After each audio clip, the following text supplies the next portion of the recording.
नमस्कार, आप देख रहे हैं आज तक। आपके साथ मैं हूं सईद अंसारी। दिल्ली पुलिस को हत्यारे आफताब की 5 दिन की कस्टडी अदालत ने दे दी। 3 साल तक आफताब श्रद्धा की आंखों में धूल झोंकता रहा। वो श्रद्धा के साथ रहता रहा, उसे भविष्य के सपने दिखाता रहा, साथ जीने मरने की कस्में खाता रहा। लेकिन जहां मौका मिलता वो महिला मित्रों से रिश्ते बनाने से नहीं चूकता। आफताब को लेकर नए नए खुलासे हो रहे हैं। उसकी अय्याशी, रंगीन मिजाजी के किस्से सामने आ रहे हैं। दिल्ली पुलिस को आफताब के कई ऐसे रिश्तों का पता चला है। देखिए।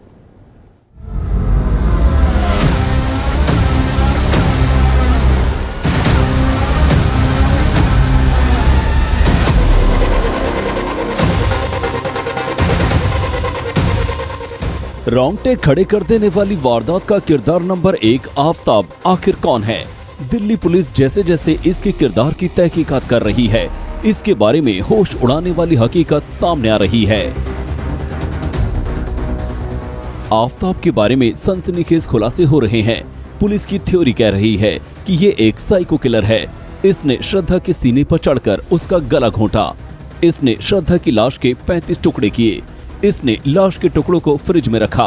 ये 3 सालों से श्रद्धा के साथ रह रहा था, लेकिन श्रद्धा का कत्ल करने से पहले इसने उसके भरोसे का भी कत्ल किया। दिल्ली पुलिस की माने तो आफताब एक तरफ श्रद्धा के साथ लिव इन रिलेशनशिप में था, तो दूसरी तरफ उसकी अय्याशी भी जारी थी। आफताब की रंगीन मिजाजी में उसकी कई महिला मित्र शामिल थी, जिसके बारे में दिल्ली पुलिस को काफी इनपुट मिले हैं। ज्यादातर महिला मित्रों को आफताब ने डेटिंग ऐप के जरिए अपने जाल में फंसाया था। श्रद्धा को उसकी धोखेबाजी की भनक न लग पाए, इसके लिए वो सिम बदलता रहता था। क्योंकि वारदात को 6 महीने से ज्यादा का वक्त हो चुका है, इसलिए ऐसे मामलों में ज्यादातर जो इम्पोर्टेंट होता है वो सर्कमस्टेंशियल एविडेंसेस होता है। पुलिस लोकेशन इस्टेब्लिश करती है, फिर लोकेशन पे आरोपी को इस्टेब्लिश करती है और उसके बाद कोर्ट में वो तमाम सबूत पेश करती है। इस मामले में भी पुलिस इसी तरीके से आगे चल रही है। और यहाँ पर जो सबसे महत्वपूर्ण सबूत साबित हो सकता है, जिसका पुलिस को अभी फिलहाल इंतजार है, वो है डीएनए रिपोर्ट का। क्योंकि जो भी हड्डियां बरामद हुई हैं छतरपुर महरौली के जंगलों से, वो पुलिस ने पूरी रिकॉर्डिंग करवाई है कि किस तरीके से आफताब खुद पुलिस को लेकर के गया और उसने उन सभी जगहों की पहचान की और वहीं से पुलिस ने उन हड्डियों को बरामद किया। इस शख्स की फितरत को समझिए। ये एक तरफ श्रद्धा के भरोसे से खेल रहा था और दूसरी तरफ महिला मित्रों के साथ अय्याशी का मजा लूट रहा था। श्रद्धा को इसकी सच्चाई का पता शायद देर से चला, या फिर उसने इससे सावधान रहने में देरी कर दी। आफताब ने दिल्ली पुलिस को खुद ही बताया। श्रद्धा शादी का दबाव बना रही थी, इसलिए उसे मार डाला। ये भी बताया कि श्रद्धा उस पर शक करती थी।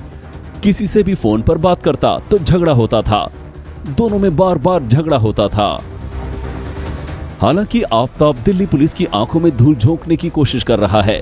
वो अपना बयान बार बार बदल रहा है, पुलिस को गच्चा देने में लगा है। लेकिन इतना तो साफ है कि इसकी अय्याशी दोनों के रिश्तों में दरार की वजह बनी। अब दिल्ली पुलिस को श्रद्धा और आफताब दोनों के मोबाइल फोन की तलाश है। हिमांशु मिश्रा के साथ अरविंद ओझा, दिल्ली आज तक। आफताब बार बार अपने बयान बदल रहा है और इसलिए पुलिस को सबूतों की तलाश में काफ़ी मेहनत करनी पड़ रही है। पुलिस ने आज लगातार तीसरे दिन महरौली के जंगलों में जाकर खाक छानी। श्रद्धा की लाश के टुकड़ों को खोजने की कोशिश करती रही। पुलिस के दूसरे साक्ष्यों की भी तलाश है।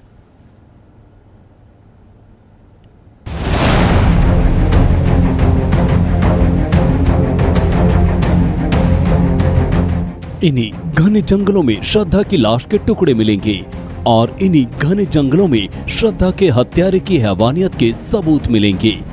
आफताब से पूछताछ के बाद दिल्ली पुलिस को यही शक है, इसलिए जांच एजेंसी लगातार 3 दिनों से दिल्ली के महरौली के इन जंगलों की खाक छान रही है। 15 नवंबर को पुलिस ने पहली बार जंगलों में सबूत तलाशे। अगले दिन यानी 16 नवंबर को भी जंगलों में सर्च ऑपरेशन चला और आज भी। अब हम आपको कुछ तस्वीरें दिखाते हैं कि देखिए किस तरीके से ये जो झाड़ियां ऊपर तक थी जिसमें कुछ न नजर आए, तो इसको देखिए पुलिस ने किस तरीके से हटाया है ताकि अंदर की चीजें नजर आ सकें। ये वो जगह है जहां पर आइडेंटिफाई पहले ही पुलिस को कराया जा चुका था आफ्ताब को लेकर के जब पुलिस की टीम आई थी, और उसके बाद अब पुलिस बड़ी ही तेजी से इस जंगल के अंदर छानबीन कर रही है। 15 नवंबर को पुलिस आफ्ताब को लेकर इन जंगलों में पहुंची थी और करीब 5 घंटे तक श्रद्धा हत्याकांड के आरोपी की निशानदेही पर पुलिस ने श्रद्धा की लाश के टुकड़े तलाशे। तब आज तक ने आफ्ताब से सवाल भी दागे। क्या डिक्लेयर करके, मतलब आप थोड़ा क्लियर बताएं कि मैंने मर्डर कर दिया उसके बाद? नहीं, वो कन्फेस किया ना कि श्रद्धा इज नो मोर, तब भी वो एकदम नॉर्मल बात कर रहा है। कुछ डर ऐसा कुछ लग नहीं रहा है उसको। मतलब उसको ऐसा कोई पश्चाताप नहीं था कि उसने मर्डर कर दिया? कुछ पश्चाताप नहीं था उसको।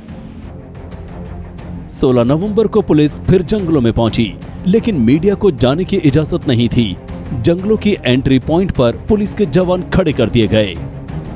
आज तीसरा दिन है जब पुलिस घने जंगलों में सबूत की तलाश कर रही है, लेकिन सवाल ये है कि क्या पुलिस को कामयाबी मिल पाएगी। घने जंगलों के बीच एक तालाब भी है। अगर आफ्ताब ने श्रद्धा की लाश के टुकड़ों को तालाब में डाल दिया होगा, तब क्या पुलिस उन्हें बरामद कर पाएगी। पूछताछ के दौरान आफ्ताब ने ये भी बताया कि उसने श्रद्धा का मोबाइल मुंबई में कहीं फेंका है। इस केस में श्रद्धा का मोबाइल एक अहम सबूत साबित होगा। हालांकि श्रद्धा का मोबाइल गायब है, लेकिन उसकी कॉल डिटेल ने बहुत सारा सच उगल दिया है। आफ्ताब ने पुलिस को पहले बयान दिया था कि 22 मई के बाद से श्रद्धा और उसके बीच कोई बातचीत नहीं हुई, जब वो गुस्से में घर छोड़कर चली गई थी। लेकिन जब आफ्ताब के मोबाइल को खंगाला किया तो पता चला कि 26 मई को श्रद्धा के मोबाइल के नेट बैंकिंग ऐप से आफ्ताब के खाते में 54,000 रुपए ट्रांसफर हुए थे। जाहिर है तब तक श्रद्धा का फोन आफ्ताब के ही पास था। 31 मई को श्रद्धा के मोबाइल के ही अकाउंट से इंस्टाग्राम पर उसके एक दोस्त से चैट हुई थी। ये चैट श्रद्धा बनकर आफ्ताब ही कर रहा था। जब इस चैट को लेकर श्रद्धा के मोबाइल को खंगाला गया तो पता चला कि 31 मई को भी श्रद्धा के मोबाइल का लोकेशन छतरपुर ही था। 26 मई को 54,000 का जो बैंक ट्रांसफर हुआ था उसकी लोकेशन भी छतरपुर ही निकली थी। जब आफ्ताब से पूछा गया कि 22 मई को श्रद्धा उससे झगड़ा कर घर छोड़कर चली गई, तो फिर उसके अगले 10 से 15 दिनों तक उसके मोबाइल का लोकेशन छतरपुर ही क्यों आ रहा था। तब आफ्ताब के पास इसका कोई जवाब नहीं था। हिमांशु मिश्रा, दिल्ली, आज तक। हमारी साथी अर्पिता आर्या लगातार इस खबर पर नज़र बनाए हुए हैं और वो पुलिस के साथ महरौली के उन जंगलों में भी जा रही हैं जहां पुलिस श्रद्धा के शरीर के जो टुकड़े हैं उन्हें खोजने का प्रयास कर रही है। देखिए अर्पिता आर्या की ये एक्सक्लूसिव रिपोर्ट।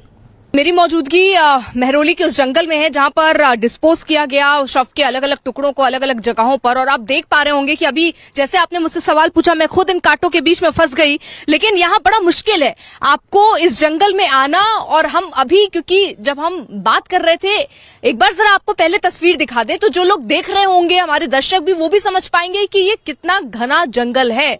जरा एक बार तस्वीरें दिखा दीजिए अमन। चारों तरफ देखिए घना ये जंगल, और इसी जंगल में रात 2 बजे क्या कोई हिम्मत कर पाएगा कि रात 2 बजे इस जंगल में आए, वो भी इतने जघन्य अपराध को करने के बाद शव के टुकड़ों को यहाँ पर छुपाए। और वो भी मैं आपको बताऊं, क्योंकि आज मैं इस हिस्से में आई हूँ जहां पर पुलिस आज सुबह पहुंची और उसके बाद उन्होंने, देखिए अगर आपको मैं दिखाऊं, चलिए जरा अमन, वो देखिए ये जो पेड़ आप देख रहे हैं, यहाँ पर ये रास्ता बनाया गया है। ये सुबह पुलिस जब तफ्तीश के लिए पहुंची तो यहाँ पर ये देखिए आप झाड़ियां जो थी उनको काट दिया गया ताकि यहाँ से अंदर जाया जा सके, क्योंकि आफ्ताब ने कुछ इन्हीं जगहों को चिन्हित किया है और ये कहा है कि जब वो आया था तो इन्हीं जगहों पर उसने।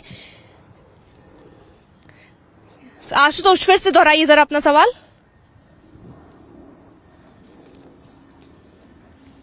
नहीं, नहीं आशुतोष, पुलिस अब जा चुकी है, तभी हम लोग यहाँ अंदर तक आ पाए हैं, क्योंकि बैरिकेड कर दिया गया था, मीडिया कर्मियों को भी बाहर रोक दिया गया था।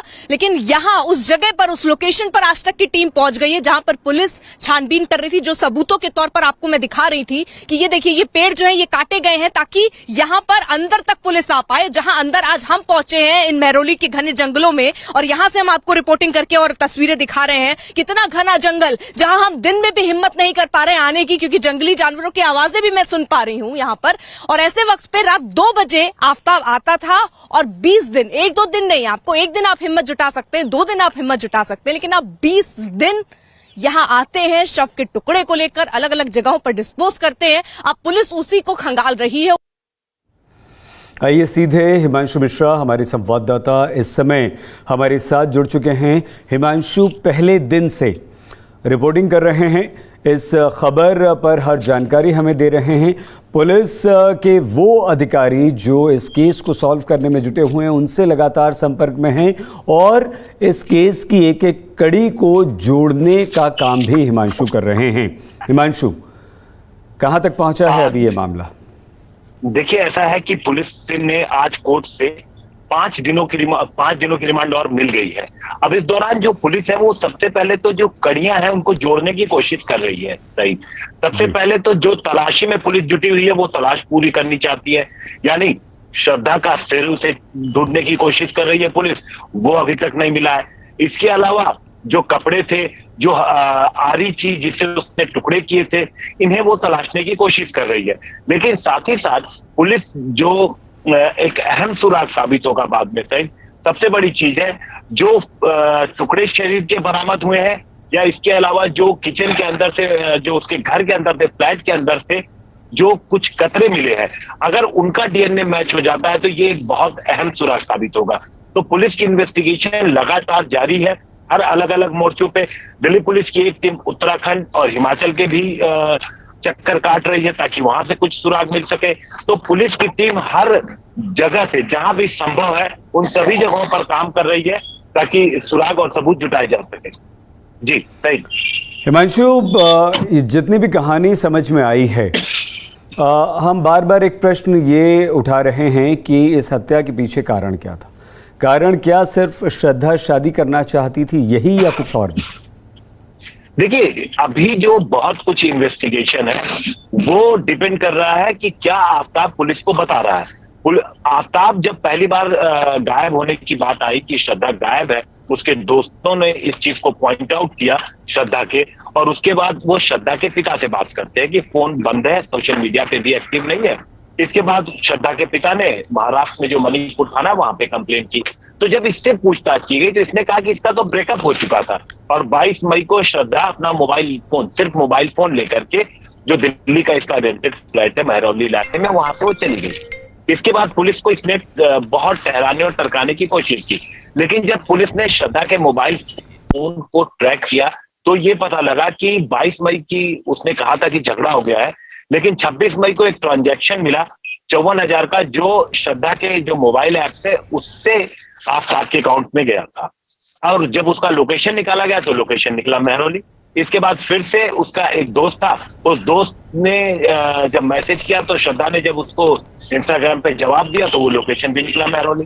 तो जब पुलिस ने इससे बातचीत की कि अगर 22 तारीख को झगड़ा करके चला गया था तो आखिर उसकी लोकेशन लगातार यहाँ क्यों आ रही है? बिल्कुल, तो इस तरीके से इसका झूठ धीरे धीरे सामने आता गया, और पुलिस अब इससे जो इसके बयान है उसी बयान पर आगे बढ़ रही है, और साथ ही साथ फोरेंसिक और टेक्निकल, इन दोनों मोर्चों पर एविडेंस जुटाने की भी कोशिश कर रही है। सही। बहुत धन्यवाद हिमांशु आपका। हिमांशु मिश्रा हमारे संवाददाता हमें जानकारी दे रहे थे। प्रश्न ये भी है कि आखिर पुलिस अभी तक क्या क्या हासिल कर सकी, वो कौन कौन सी चीज़ें हैं जिन्हें सुराग के तौर पर इकट्ठा किया जा चुका है और वो सबूत बनेंगे, क्योंकि पुलिस के वरिष्ठ अधिकारी ये कह रहे हैं कि अभी जिस हथियार से हत्या की गई वो नहीं मिला, लेकिन टुकड़े कई सारे पुलिस ने बरामद करने का दावा किया है। मोबाइल फ़ोन बरामद होना अभी बाकी है। इस बुलेटिन में फ़िलहाल इतना ही। आप प्लीज़ अपना बहुत ख्याल रखिएगा। देखते रहिए आज तक।